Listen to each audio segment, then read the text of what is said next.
my name is Shanae. Today I'm going to be telling you a little bit about au pairing.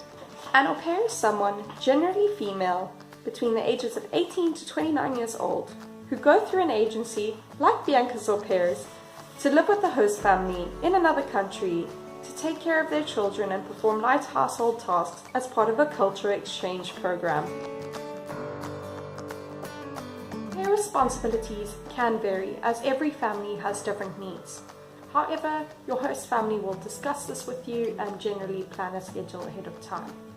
Some responsibilities can include picking up or dropping the kids off at school, preparing breakfast, lunch or dinners, performing light household tasks such as making beds, clearing the children's room, hanging up laundry, sweeping or mopping.